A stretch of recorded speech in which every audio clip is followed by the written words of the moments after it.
it releases this block. The block pops up, the blade hits it, and the blade goes from 4,000 RPMs to 0 pretty much immediately. And when that happens, that force, it's physics, it has to go somewhere. It generates about 1,000 pounds of force downward, and the trunnion is designed in ours to separate, and it drops down below the table and the blade disappears. That way you don't get a secondary injury even though the blade is stopped, in case you're falling onto it or something like that. It just goes away. And that entire process, from the second that it registers you touching it to that blade disappearing below the table, all of that happens in 5 milliseconds, which is, to put it in comparison, 10 times faster than your airbag deploys in your car. It's so fast, in fact, that if I were, because I always do this with a piece of 1/2-inch plywood, if I were to run this piece of plywood through here like I would normally cut a piece of 1/2-inch plywood, I would be hard pressed to even show you anything on the hot dog. People ask me all the time, why don't you use your fingers? They're being funny, but I would have no problem doing that. 2 reasons why. One, sometimes it'll nick you, and I don't want to have, I do this 100 times a week sometimes. I don't want Band-Aids all over my hands. But I would have no problem doing it, and we're going to talk about one of the other reasons why in a minute, but because it always works, and it more than likely wouldn't even scratch me. But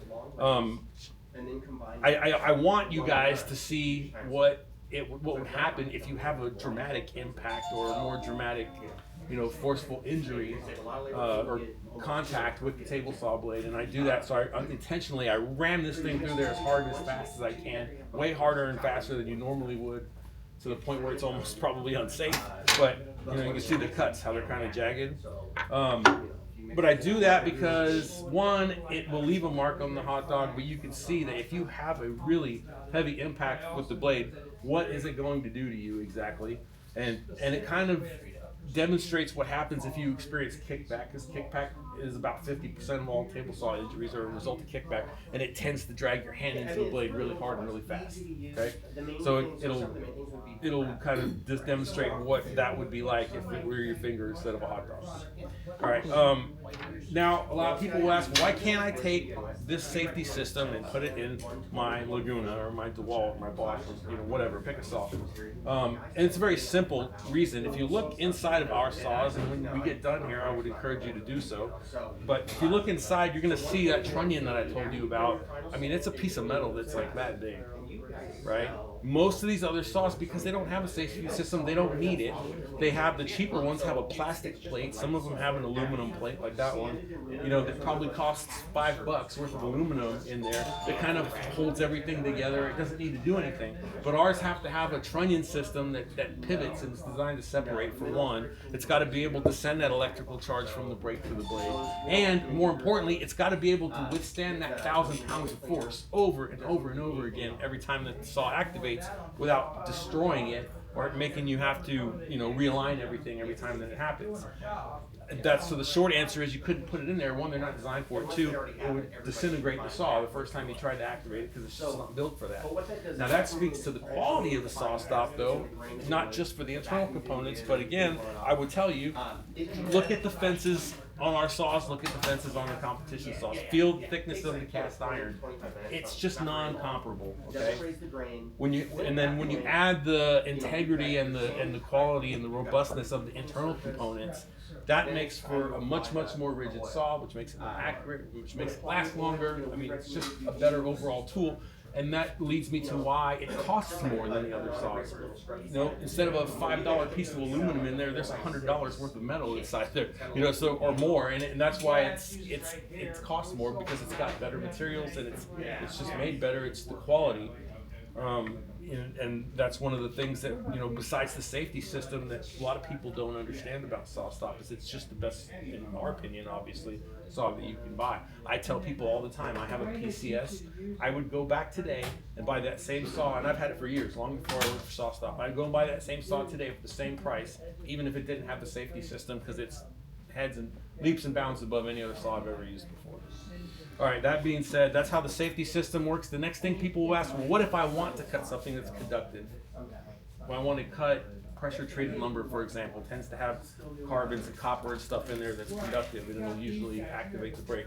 Or a piece of foam with aluminum backing on it, something, anything that's conductive can and more than likely will activate the system. And you don't want to do that because then you got to buy one of these every time that happens. And replace your blade in most cases. But the short answer is you can cut anything on here just like any other table saw. What you have to do is you have to bypass the safety system. You have to manually do it. It's automatically going to come on in safe mode every time you turn the saw on. But you can manually bypass it for a single cut to do whatever you want. But just be aware that it will cut everything, including you, for that one cut. You can also use the bypass mode to test something, like if you're unsure, it's some sort of plastic that you're cutting or a composite material and you don't know if it's going to activate the blade or not, if it's conductive, you can put it into bypass mode. When you put it into bypass mode, whenever the saw's on, there's a green light. A solid green light means it's in safe mode, and when it's running, then when it's in bypass mode, it blinks, but there's a green light, there's no red light. What happens is if you run the cut in bypass mode and you look down, if it would have activated the brake, it's going to turn the red light on. If you look down afterwards and that red light's on, that tells you that whatever you're cutting would have activated the brake in safe mode, so you want to make sure you cut it in bypass, and if not, it's good to go and you can run it in safe mode. But you can use it to test the materials. That's the whole point that I'm trying to get at there. All right? All right, so the last thing that I want to say is, over 400,000 saws now in more than 20 years. There has never been a failure of the safety system to activate. It always works. One of the main reasons for that is that you can't even start the motor until the first thing you do is you turn the power on and it goes through a diagnostic cycle and it checks all the internal components electronically. If there's anything wrong with the safety system, you can't even turn it on.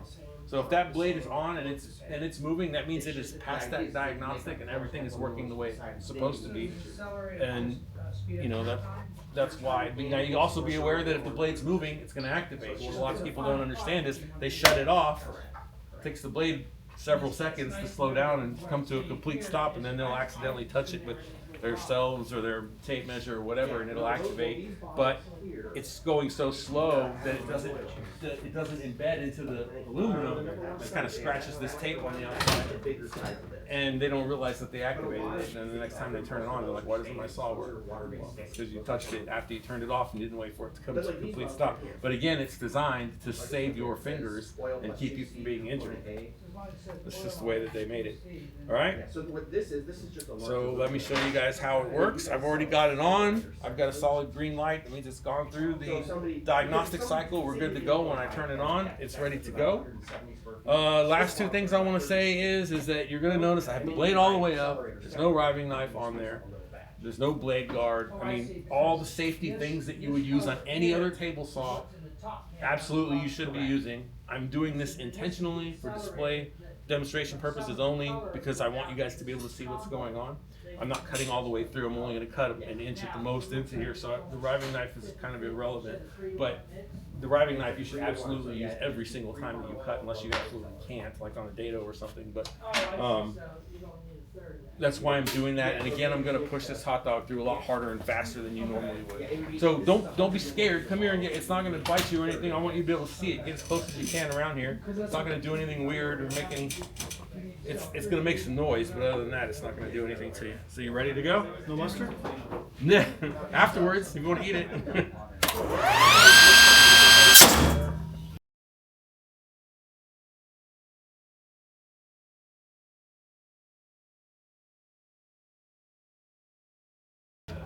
All right.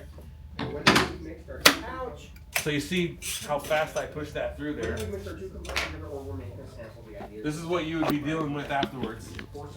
Instead of picking your fingers up off the floor and going to the emergency room, you have, and that was a hard, heavy impact. You pushed it fast. Yeah, you got a little, like a 64th, maybe a 32nd inch deep scratch on you that might require a Band-Aid.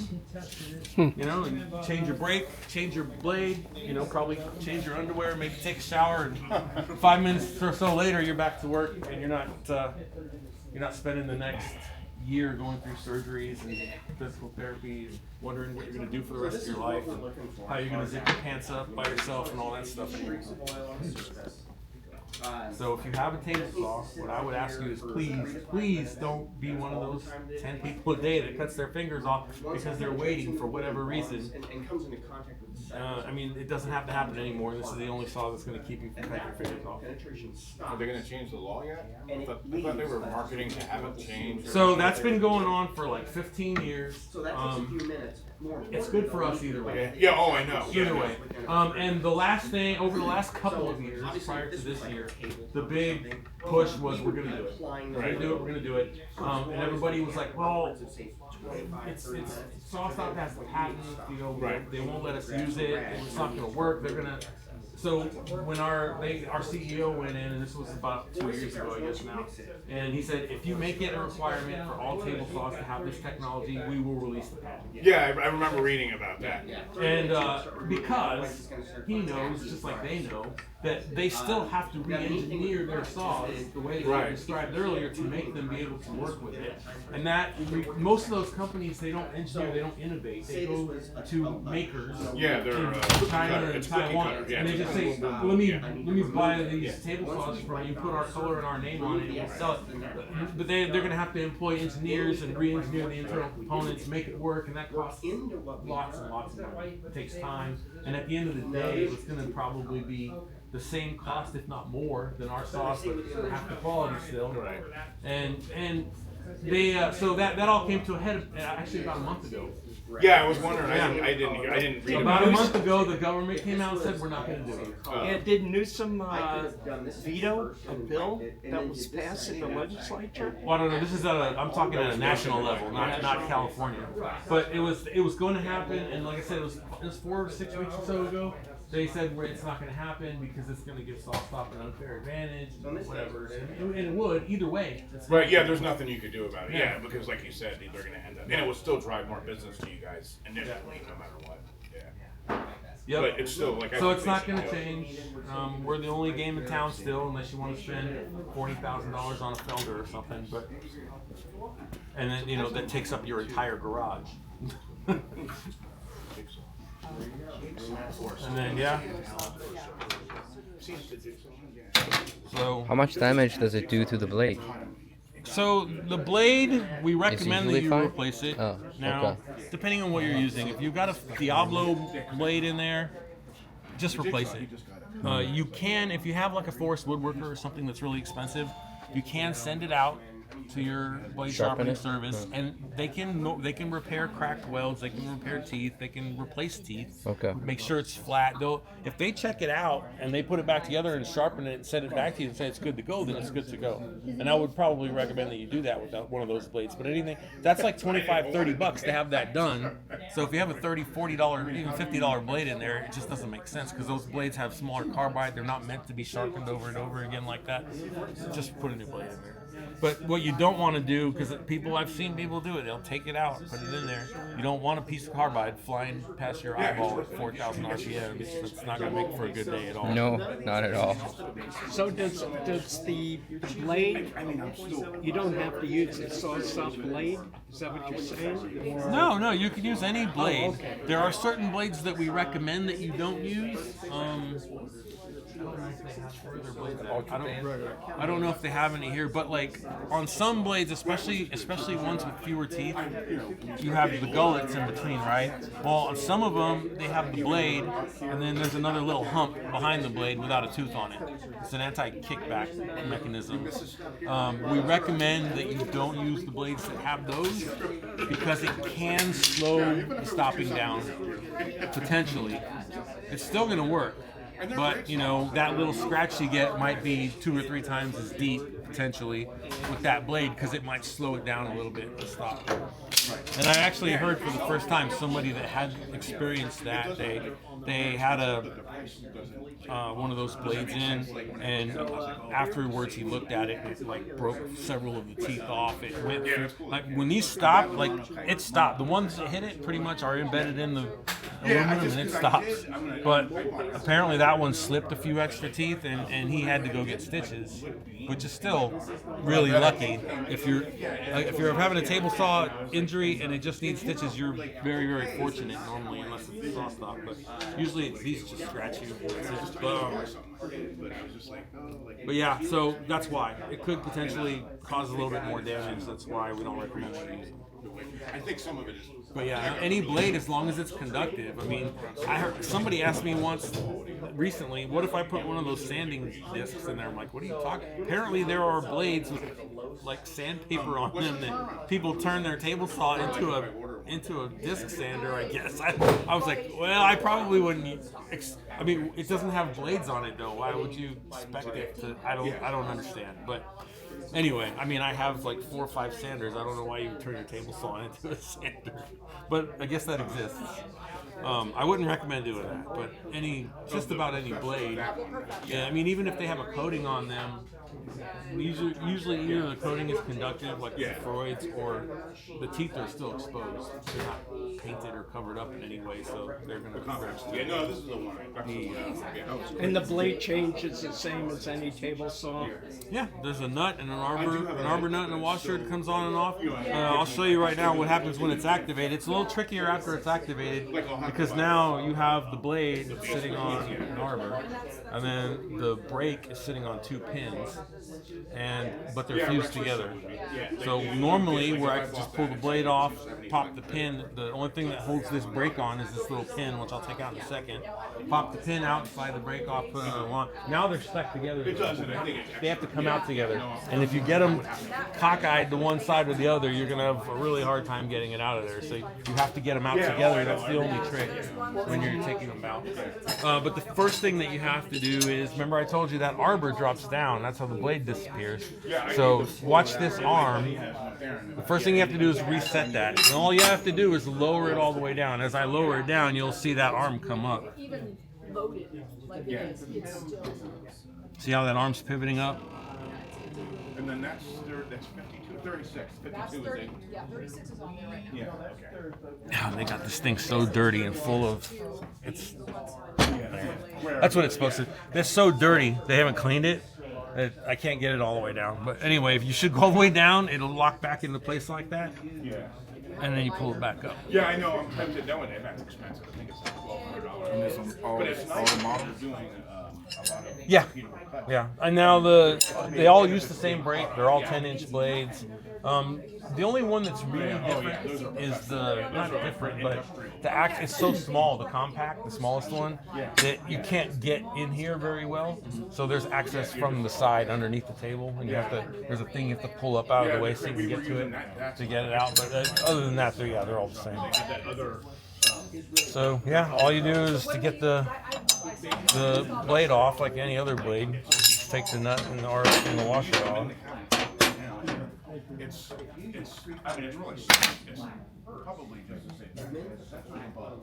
It's a table saw. And it's not big. And then this red pin down here is what holds the brake in place. You just pull that out. Again, this thing's dirty, so it's...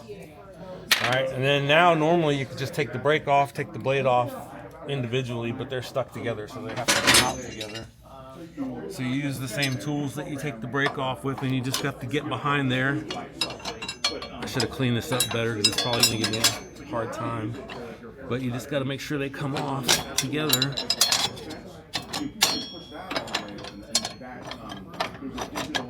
Now this is easy. I make it look easy. The first time you do this, it's probably not going to be that easy. When they come out together, because now the blade is embedded into that aluminum block. Huh. Yep. You see how the aluminum block kind of collapses? That absorbs some of that 1,000 pounds there. And then the arbor dropping takes the rest of it. Good advertising. Then you're right on the spot.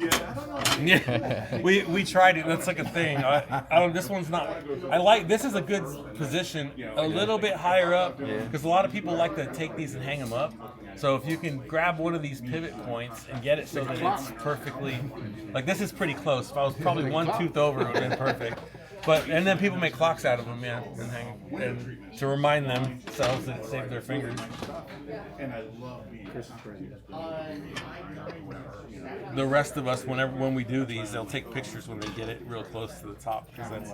I mean, it's just total chance. They do it like they're doing something special, but it's You're in the top 10. yeah.